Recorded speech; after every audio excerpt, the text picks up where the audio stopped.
Madam Congress government 22 ఏం తీసుకొచ్చింది కదా, దాని మీద మీ అభిప్రాయం ఏంటి? అభిప్రాయం ఏముందండి, ముంచే ప్రభుత్వం అయింది, దోచుకునే ప్రభుత్వం అయింది. కాంగ్రెస్ అని అంటే కమిషన్ల ప్రభుత్వము, మరి కలెక్షన్ల ప్రభుత్వం అయిపోయింది. ఇప్పుడు తెలంగాణ అనేది మంచిగా ఒక బంగారు తెలంగాణగా చేసి గత ప్రభుత్వంలో కేసీఆర్ గారి హయాంలో మరి భూముల రేట్లు 10,000 ఉన్నాయి, ₹1,00,000 చేరిపోయినాయి.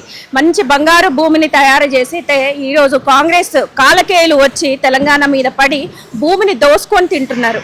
ఎవరైతే మరి బీద బిక్కి ప్రజలు ఉన్నారో ముఖ్యంగా వాళ్ళనే టార్గెట్ చేసి వాళ్ళు ప్రశ్నించలేరు కాబట్టి వాళ్ళని ఏ విధంగా దోసుకోవచ్చు అనే విధంగా అరాచకమైన రీతిలో ఈ ప్రభుత్వం కాంగ్రెస్ యొక్క హయాంలో నడుస్తుంది.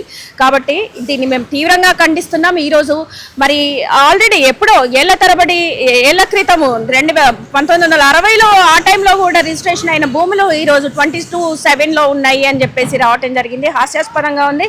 ఎంతోమంది ఈరోజు మరి ఇక్కడ మేము బీఆర్ఎస్ ఆధ్వర్యంలో మరి ఇక్కడ కుత్బుల్లాపూర్ కాన్స్టిట్యున్సీ కేపీ వివేకానంద గారి సారథ్యంలో మరి మాజీ మంత్రి వర్యులు హరీష్ రావు గారు వచ్చారు. ఈరోజు మరి వచ్చినప్పుడు మరి ఎంతోమంది 22/7 బాధితులు అందరూ రావటం జరిగింది. మరి వాళ్ళ భూములని 22/7లో పెట్టి కొత్తగా వాళ్ళ ఏమంటారు కమిషన్ ఏజెంట్లను పంపిస్తున్నారంట.